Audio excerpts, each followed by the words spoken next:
Olá, estamos de volta com o programa Lente Aberta. O assunto continua sendo erros comuns no uso da língua portuguesa. Comigo no estúdio da TV, a TV Educativa de Ponta Grossa e dos Campos Gerais, está o professor Paulo Rogério de Almeida, professor do Departamento de Estudos da Linguagem da Universidade Estadual de Ponta Grossa, que dá aula de língua portuguesa nos cursos de letras e também no curso de jornalismo. Perfeito. Professor, eu digo cursos de letras porque há mais de um, né? São 3 cursos. Então, professor, eu gostaria que o senhor nos ajudasse a conhecer mais algumas, como eu posso dizer, deformações da língua portuguesa no trato oral meio displicente que a gente, infelizmente, tem com o nosso idioma no dia a dia. Perfeito. Existe uma corrente, vem lá da Unicamp, Universidade de Campinas, não é elegante citar os nomes dos professores e professoras, mas divulga-se a ideia de comunicou, valeu. Bom, se eu disser eu comi 2 pão, é óbvio que a pessoa vai entender, dependendo do nível ou em qualquer situação. Um aluno lá de uma escola, do fundamental, um aluno universitário, tá. Mas ainda pressupõe-se que há um erro aí. E eu pretendo, não, eu comi 2 pães. O que eu tenho notado, ultimamente, 2 coisas me chamam muito a atenção. Primeiro, não há o R do infinitivo. Então, comer, correr, estudar, cantar. O que eu noto de ouvido, e é uma coisa da oralidade, da fala mesmo, uma característica bem comum, eu vou correr, eu vou comer, eu vou pular, eu vou estudar. Tá? Quem sabe, como eu brinquei no bloco anterior, daqui a 200, 500 anos, simplesmente o verbo não traga mais a característica do nome dele, do R. Em vez de cortar, é cortar, em vez de estudar, é estudar. Mas isso existe bastante. Outra coisa que eu detecto, em muitos casos, é simplesmente não haver plural. Eu comprei 2 mesas. Quanto é que custa a coisa? R$2. Então as pessoas não atinam para o fato de que tem que fazer uma certa concordância. Uma mesa, 2 mesas. R$1, R$2.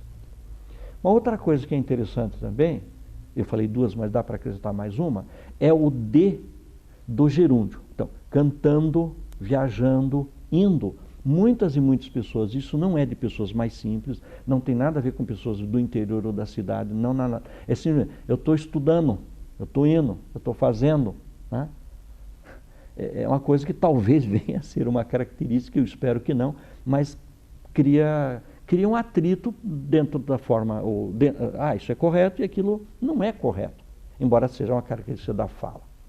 Talvez esse ouvido que aceite R$2, correndo, ou então 2 mesas, ou então jantar, né? Correr, estudar. Sem o R.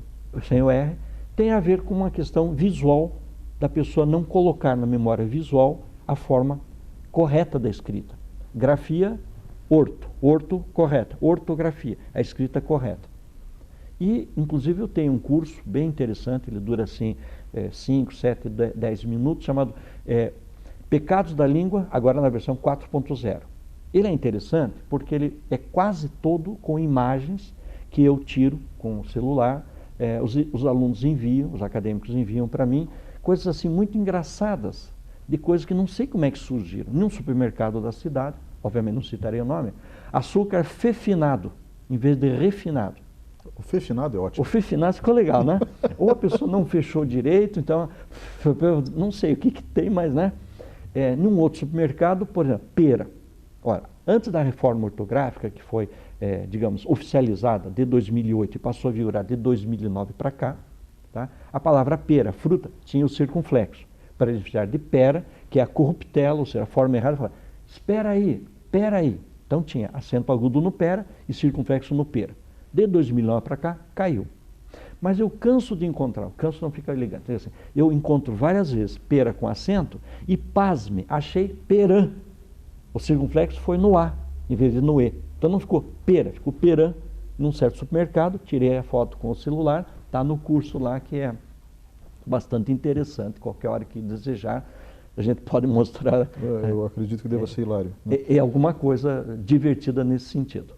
Açúcar fefinado ficou ótimo. Ficou ótimo, né? Mas, enfim, em vez de refinado. Refinado. Mas, professor, aí a gente passa por um problema mais grave, eu acho. Né? Quando o senhor falou de ortografia. Ortografia. Existem determinados, como eu posso dizer, erros que as pessoas relevam. Né? E alguns fazem até de propósito. Eles dominam a norma culta, mas falam propositalmente errado porque acham engraçado. Exatamente. Né? O problema é que, à medida que a gente acha engraçado e começa a falar errado, a gente não corrige a fala na sequência. Exatamente. E às vezes nós vamos para um evento sério, não uma reunião familiar ou coisa que o valha, e falamos errado. E corremos o risco de sermos alvo de chacota. Uhum. Então, a questão do R$2, por exemplo, infelizmente é muito comum. Correto. Entre pessoas cultas que brincam com o jeito mais simples de se falar. Por isso eu defendo o uso adequado da língua, né? Porque se nós não preservarmos aquilo que é adequado, vamos gradativamente perdendo o nosso idioma e a capacidade até mesmo de comunicação. Exato. Porque um erro se soma ao outro, que se soma ao outro, que se soma ao outro, e acabamos desconfigurando o idioma. Né? Lógico que isso vai levar séculos, mas enfim, é possível. E na internet, principalmente nas redes sociais, tem cada absurdo. Por exemplo, o açúcar, em vez do C cedilha com 2 S. Correto, isso acontece bastante. Mas é horrível. É horrível, detestável. E o senhor viu outros erros grosseiros como esse que eu acabei de mencionar na internet também? Eu não tenho feito uma pesquisa muito intensa, mas detecto nos e-mails, detecto no uso, por exemplo, do Instagram, as mensagenzinhas. Twitter eu não tenho muito acesso, mas também nas mensagens do WhatsApp, né? Ou então na fala, porque eu tenho notado uma tendência bem interessante das pessoas escreverem menos no WhatsApp e usarem mais o áudio. Então muitas vezes eu recebo o áudio com alguma coisa que é problemática. Os telespectadores agora podem me xingar à vontade e terão uma certa razão, mas é preocupante uma pessoa em tom de brincadeira falar, por exemplo, problema. Só de brincadeira. Ah, fulano tem um problema. E aí vem a piada, né, em cima. Ah, então ele tem 2. Tá, tudo bem.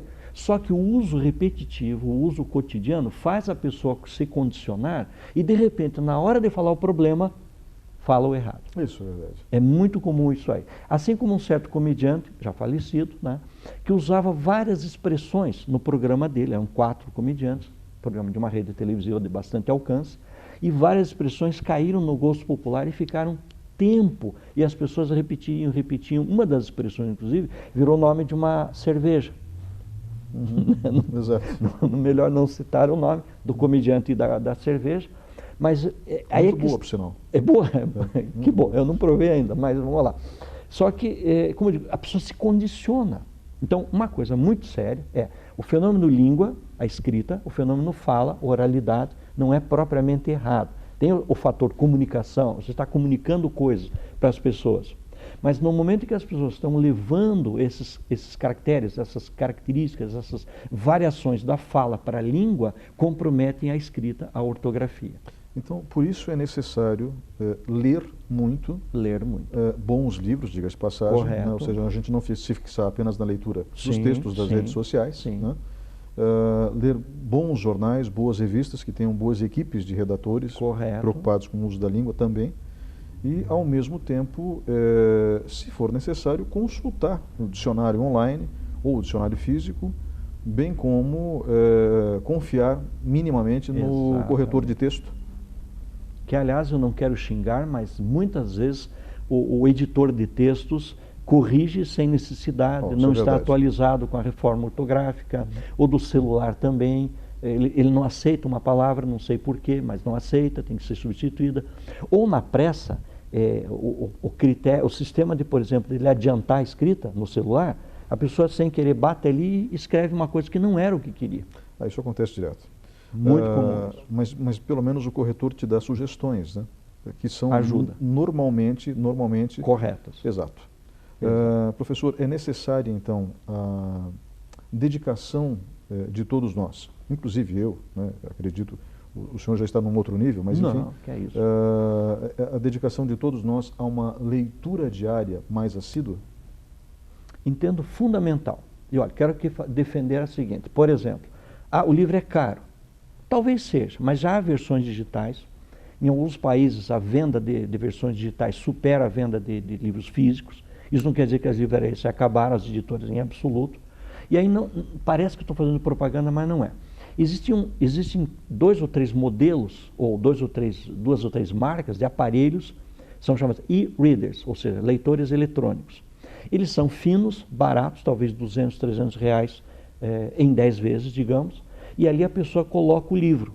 Então a pessoa, mas eu adoro o livro papel, a página e tal. Mas, digamos, na praticidade, a pessoa tem o aparelho, faz por Wi-Fi ou faz por cabo, e há assim 10, 20, 100 mil livros disponíveis no formato próprio para o leitor, baixa ali, e aí, no momento em que pode, está lendo, terminou de ler, ou parou de ler, cansou, muda para outro, passou o dedo, ele vira a página, uns têm luz para poder ler, digamos, na cama, num ônibus, num avião. Quer dizer, então, dá para ler mais. Eu percebo que quanto mais à disposição desses veículos na internet, as revistas semanais hoje, vamos lá, Veja, Época, Isto É, tem versões integrais disponíveis, você pode optar por pacotes bem mais em conta para ter fisicamente em casa as revistas, digamos, semanais de informação. Ou aquelas mais técnicas um pouquinho, vamos citar o nome Ciência Hoje, super interessante, a revista Galileu, que traz um conteúdo um pouco mais elaborado a respeito de temas um pouco mais técnicos, mais científicos. Dr. Paulo Rogério de Almeida, aliás, professor da Universidade Estadual de Ponta Grossa, do Departamento de Estudos da Linguagem da UEPG, obrigado pela sua presença hoje aqui. Sempre às ordens, precisando, é só chamar. Nós vamos agora para um breve intervalo e voltamos em instantes.